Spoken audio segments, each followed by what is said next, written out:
우리 하나님 말씀 요한계시록 14장 1절에서 5절까지 말씀을 봉독을 했습니다. 우리 이 말씀 가지고 거대한 교회론이라고 하는 제목으로 하나님 말씀 증거하겠습니다. 신정국가라고 있죠. 신정국가라는 그 용어를 들어보셨을 거예요. 그러니까 신이 통치하는 국가라고 하는 개념이죠. 근데 사실 이러한 개념이 우리 한국 사람들한테는 좀 낯선 개념입니다. 물론 이제 서구의 개념인 신정국가라고 하는 용어와 그런 사상 이런 것들이 우리 한국 사람들한테 이제 많이 알려져 있지만 그래도 우리들한테는 좀 여전히 좀 낯선 개념이죠. 이 신정국가 개념은 두 국가 개념으로 발전을 하는데 그래서 우리 서구 사회에서는 오랫동안 이 세속 국가와 그리고 신정국가, 교회라고 하는 또 다른 국가죠. 그것이 이제 공존을 했습니다. 우리 한국에서는 그런 게 전혀 없었잖아요. 그냥 왕이 이렇게 다스렸지, 두 국가가 있다 이런 개념이 전혀 없는데 그런 개념들이 이제 우리한테 들어온 것이죠. 그래서 우리가 서구 사회의 그 역사, 서양 역사라 그러죠.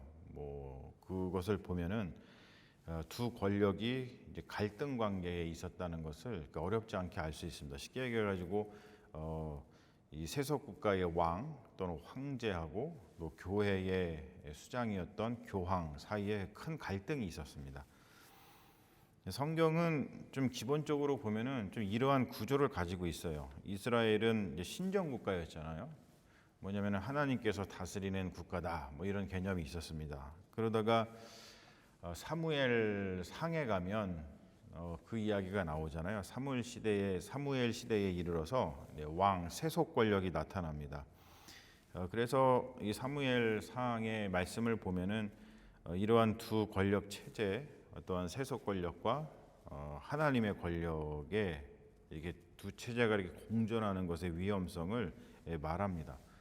그런데 결국에는 이스라엘이 요구하잖아요. 우리한테는 왕이 필요합니다. 그래서 왕을 세우는데 그때 이제 제일 처음으로 세운 왕의 이름이 사울 왕이었잖아요. 그러고 난 다음에 다윗 왕이 나오고 이제 그런 거 아니겠어요? 로마의 정치 체제를 보면은 이제 신정 일치 체제라고 볼 수가 있는데 황제가 마치 신처럼 군림을 했습니다. 근데 이것의 폐해가 대단했죠. 황제가 신처럼 숭배가 되니까 어떤 차별이 생겨나고 배제가 생겨나고 폭력이 난무했습니다. 자, 그런데 황제가 저지르는 신적 폭력 앞에서 감히 아무도 저항할 수가 없었어요. 왜냐하면은 신적 폭력은 저항의 대상이 아니라 순종의 대상이기 때문에 그래요. 여러분 잘 생각해 보세요. 어떤 신의 이름으로다가 폭력이 신의 이름으로 네가 너의 목숨을 바쳐야 돼. 그러면은 어떻게 내가 목숨을 바치겠어? 이렇게 생각하지 않죠. 하나님이 나를 부르셨구나. 신이 나의 삶을 생명을 귀하게 쓰시는구나. 이런 식으로 생각하면서 순종을 합니다. 사실 이러한 시도는 지금도 계속되고 있죠. 누구든지 자신의 권력 또는 자신의 권위를 신에 투영해서 행사하려는 그런 사람이 있다면 그는 어떤 자신의 폭력을 정당화하려는 목적에서 그렇게 하는 것입니다. 여러분 신적 폭력만큼 합법적인 폭력이 없어요. 그래서 우리가 사실 굉장히 조심해야 됩니다. 자, 이런 정치 신학적 배경을 가지고 읽어야지만 이 요한계시록이 말하고자 하는 것을 우리가 명확하게 이해할 수가 있습니다. 자, 오늘 말씀도 보면은 우리가 14장을 읽었는데 14장 1절을 보면은 요한이 본 새로운 환상이 묘사되고 있잖아요. 어린 양이 시온산에 서 있다. 이렇게 이야기를 하고 있고, 그리고 어린 양이 시온산에 서 있는데 그 주위에 14만 4천 명이 함께 서 있었다. 그런 환상을 보았다. 지금 우리에게 묘사해 주고 있습니다. 그런데 그 14만 4천 명에게는 아주 특별한 특징이 있었어요. 뭐냐면은 이마에 어린 양의 이름과 또 그 아버지의 이름이 여기에 새겨져 있다. 그렇게 지금 묘사를 하고 있죠. 자, 이게 이제 그리스도인들이 그렇게 하고 있다 그런 뜻인데 그리스도인들이 실제로 이런 이름을 이마에 새기고 다니지는 않죠. 그렇게 새기고 다니는 사람이 어딨겠어요? 여러분 여기에다가 아버지의 이름 그리고 그리스도의 이름 이마에 새긴다. 그거 보면 굉장히 웃기잖아요. 그러니까 그렇게 하지 않습니다. 그러니까 이 말은 뭐냐면 상징적으로 지금 표현을 하는 거죠. 이마에 이름이 새겨져 있다라고 하는 것은 그 이름 그 존재에 속해 있다 뭐 이런 뜻입니다. belong to 누구, 뭐 belong to God, belong to Jesus 뭐 이런 뜻이겠죠. 이 속한다고 하는 것은 보호를 받는다는 뜻이에요. 그래서 우리가 어느 가문에 속해 있다 그러면 그 가문의 보호를 받죠. 뭐 예전에 우리 조선시대에 잘 아시잖아요, 여러분.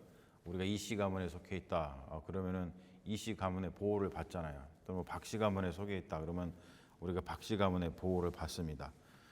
그리고 우리가 어느 나라에 속해 있다, 어느 국가에 속해 있다, 그걸 citizenship이라고 얘기를 하는데 그러면은 그 나라의 보호를 받습니다.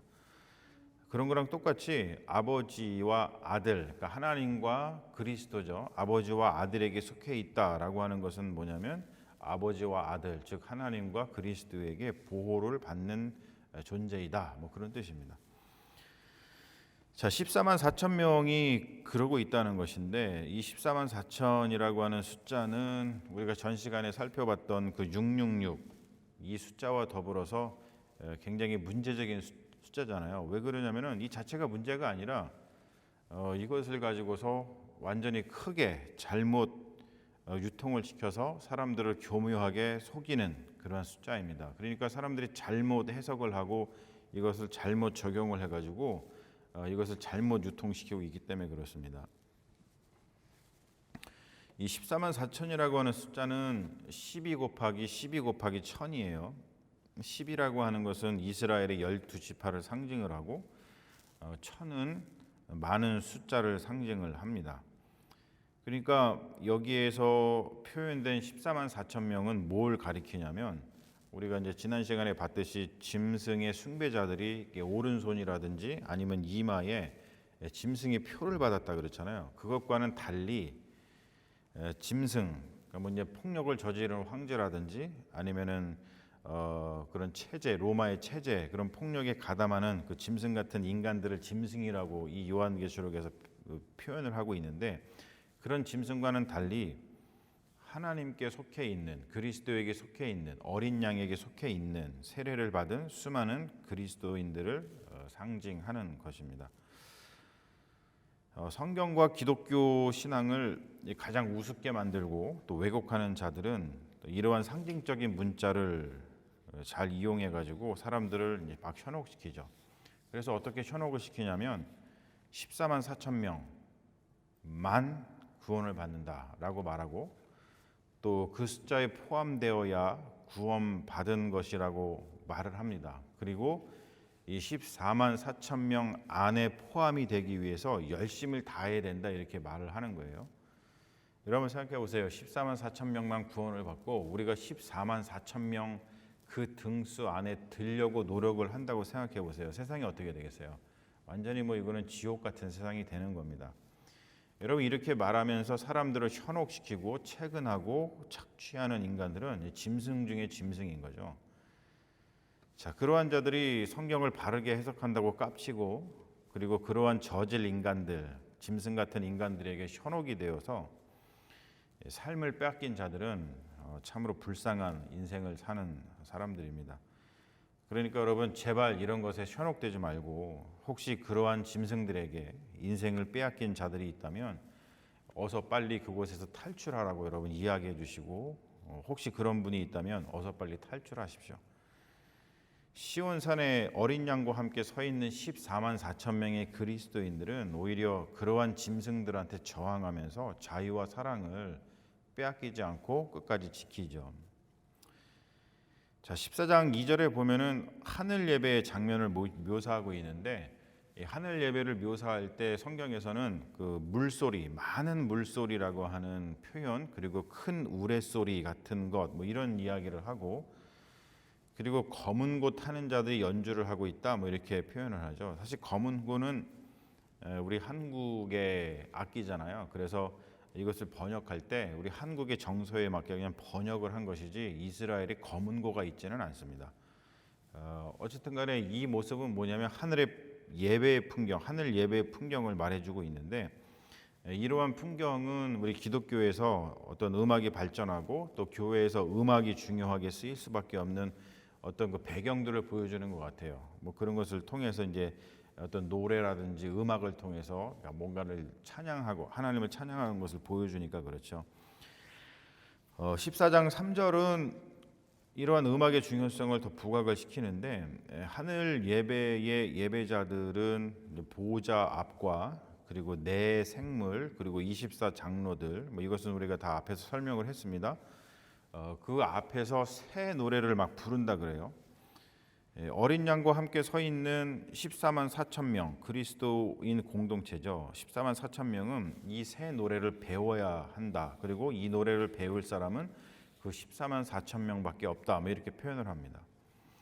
자, 이 새 노래가 뭐냐면은 이미 우리가 요한계시록 5장을 살펴볼 때 그 5장 9절에서 10절에 나와 있었어요. 그때 우리가 봤던 것이 뭐냐면 구원하심이 보좌에 앉으신 우리 하나님과 어린 양에게 있도다. 뭐 이러한 구절이었습니다.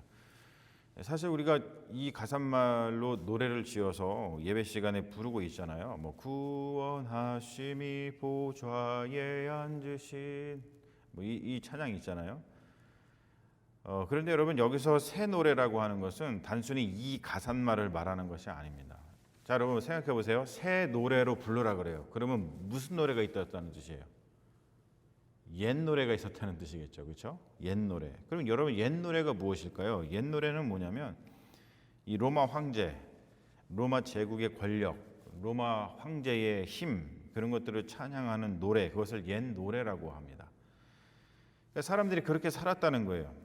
로마 제국, 로마 황제의 권력 그리고 그 힘에 무릎을 꿇고 그리고 그들이 만들어낸 가짜 평화에 순응하면서 그 세상을 노래하면서 살아갔다는 것이죠. 그것을 옛 노래라고 요한계시록이 표현하는 겁니다. 그러니까 세속 권력은 하지만 그리스도께서는 십자가 위에서 바로 그 옛 노래, 그 옛 세상, 그러한 세상을 전복시키셨죠. 힘과 폭력의 세계를 무너뜨리고 자유와 사랑의 나라를 세우셨다라는 게 복음이잖아요. 세속 권력은 힘과 폭력으로 사람들을 다스리지만 하나님은 자유와 사랑을 사람들에게 주신다는 거예요. 새 노래는 바로 하나님의 이러한 통치를 찬양하는 것입니다. 그러니까 새 노래를 부르는 자들은 폭력과 전쟁과 배제와 차별과 억압 이것이 로마의 체계거든요. 로마의 체제입니다. 그것이 황제의 숭배의 체제입니다. 그런 것에 반대를 하고 거기에 저항하면서 그리스도께서 우리에게 주신 자유와 사랑으로 평화와 정의와 형제 사랑을 실현하는 것. 여러분 이게 새 노래라는 거예요. 그러니까 뭐냐면 새로 작곡해서 부르는 노래가 새 노래가 아니에요. 요한계시록에서 말하는 새 노래는 새롭게 작곡해가지고 부르는 노래를 새 노래라고 부르는 것이 아니라 폭력과 전쟁과 배제와 차별과 억압을 반대하고 거기에 저항하면서 주님께서 십자가에서 이루신 자유와 사랑에 힘입어서 생명과 평화와 정의와 형제 사랑이 넘치는 삶, 또 그러한 세상을 만들어가는 것, 여러분 그것을 새 노래를 부른다라고 표현을 하고 있어요. 여러분 너무 아름답죠, 이 표현이. 정말 아름답습니다. 14장 4절을 보면은 이런 구절이 나와요. 이 사람들은 여자와 더불어 더럽히지 아니하고 순결한 자라고 하는 구절이 나옵니다. 그런데 여러분 이게 좀 조심해서 우리가 해석해야 될 부분인데요. 여기서 이 사람들은 14만 4천 명을 가리키겠죠. 그런데 이 구절 즉 뭐냐면 이 사람들은 여자와 더불어 더럽히지 아니하고 순결한 자라고 하는 이 구절은 두 가지 오해를 불러옵니다. 첫 번째 뭐냐면은 14만 4천 명은 남자들만 가리키는구나 이렇게 오해를 불러일으키고, 두 번째는 여자와 또한 성행위를 하는 것은 나쁜 것이구나 뭐 이런 오해를 불러일으킵니다. 여러분 이렇게 해석하는 사람은 요한계시록 공부를 정말 안 한 거예요. 이렇게 해석하는 사람은 좀 질이 안 좋은 사람입니다. 이러한 구절은 이게 좀 나쁜 사람들에 의해서 이제 해석이 되면은 여성에 대한 혐오를 조장을 합니다. 그리고 남녀 간의 어떠한 사랑의 그런 성관계를 저급한 것으로 오해하게 만드는데 여러분 전혀 그런 뜻이 아닙니다. 여기서 말하는 여자, 지금 우리가 살펴봤듯이 이 사람들은 여자와 더불어 더럽히지 아니했다라고 할 때 그 여자는 생물학적인 여성을 가리키는 것이 아니에요.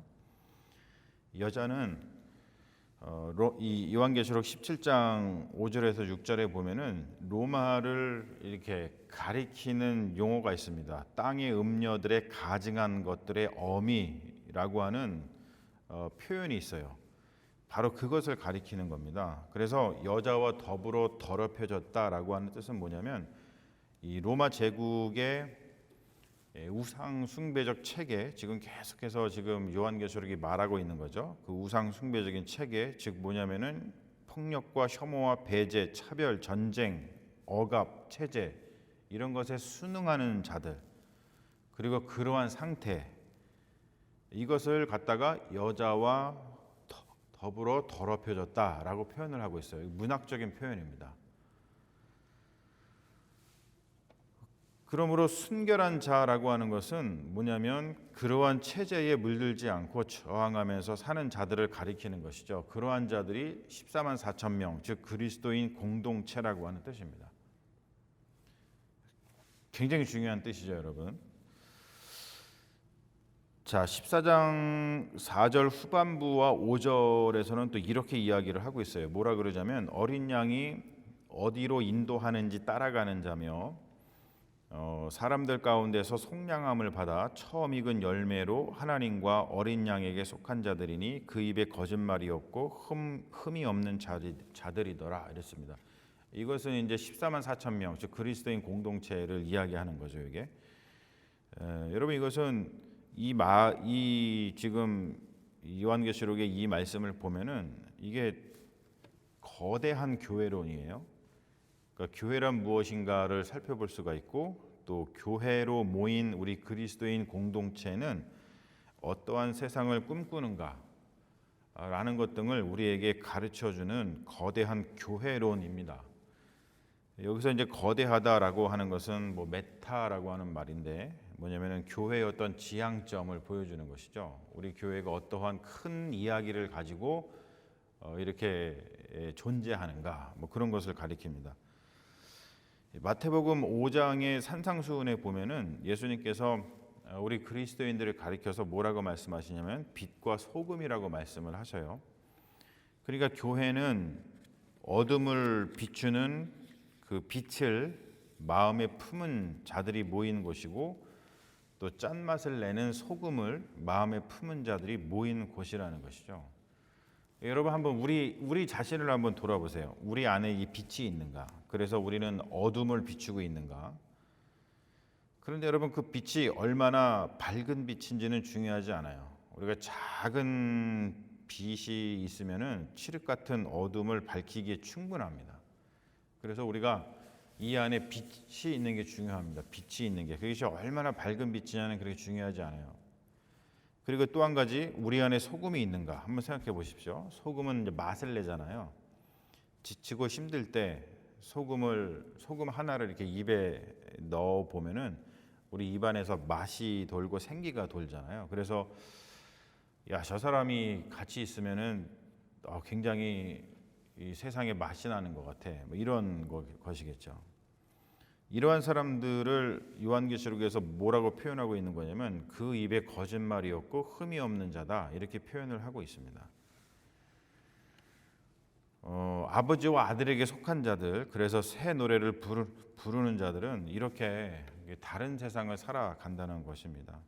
사랑하는 여러분, 세상이 어둡고 또 세상이 우리를 속일지라도 우리가 아버지와 아들에게 속해 있고 새 노래를 부르는 그리스도인으로 살아가는 한 우리 안에 빛과 소금이 화수분처럼 솟아날 것이고, 그리고 그것을 삶에 지친 자들과 나누면서 우리가 좀 더 밝은 세상, 그리고 좀 더 살맛 나는 세상, 그런 세상을 만들어 가는데 우리의 삶을 우리가 의미 있게 사용할 수 있을 것이고, 우리 교회를 세운다고 하는 것은 바로 이런 거 하는 거라는 거예요. 우리가 새 노래를 부르면서, 우리가 아버지와 아들에게 속한 자로서 새 노래를 부르면서 우리 안에 이게 빛과 소금이 그걸 통해서 생겨나겠죠. 그래서 그걸 가지고서 우리가 삶에 지친 자들, 그런 자들과 나누면서 우리가 좀 더 밝은 세상, 그리고 좀 더 살맛나는 세상, 그런 걸 만들어 가는데 우리 교회가 그런 역할을 하는 것이다라는 것을 다시 한번 우리가 이 성경을 통해서 배울 수 있습니다. 이러한 삶을 살아가도록 우리를 불러주신 주님께 감사드리고, 그리고 이러한 삶을 함께 살아가는 길벗이 된 여러분들을 정말 소중하게 여기면서 주님의 이름으로 사랑합니다. 우리 잠시 기도하겠습니다. 아버지 하나님 감사합니다. 오늘 요한계시록의 귀한 말씀을 통해서 거대한 교회론, 교회가 품고 있는 그 큰 이야기가 무엇인지, 우리가 교회로 부름을 받고 또 교회로서 살아가는데 이 교회가 어떠한 것을 지향하면서 살아가는지를 그 큰 그림을 그릴 수 있도록 인도하시니 감사합니다. 주님, 세상은 어둡고 세상은 우리를 속이고 그리고 세상은 맛을 잃었습니다. 누구나 다 압니다. 하지만 그러한 가운데 사람들이 절망하고 지쳐하고 힘들어하고 어찌할 바를 몰라 살아가지만 우리는 우리 안에 빛과 소금이 있음을 고백합니다.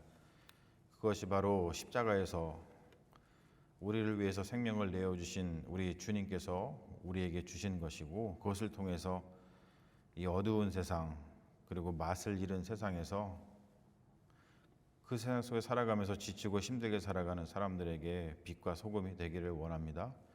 주님, 우리의 정체성, 우리가 행하는 우리의 부르심을 다시 한번 생각할 수 있도록 인도하시고, 그것을 위해서 부름받은 우리들이 함께 모여 교회를 세워나갈 때 우리가 어떠한 일들을 감당해야 되는지 이 말씀을 통해서 우리에게 밝히 보여주셨사오니, 주님, 이 말씀의 근거에서 주님의 은혜를 간구해서 멋진 교회, 세상의 빛과 소금이 되는 교회를 세워나갈 수 있도록 인도하여 주시옵소서.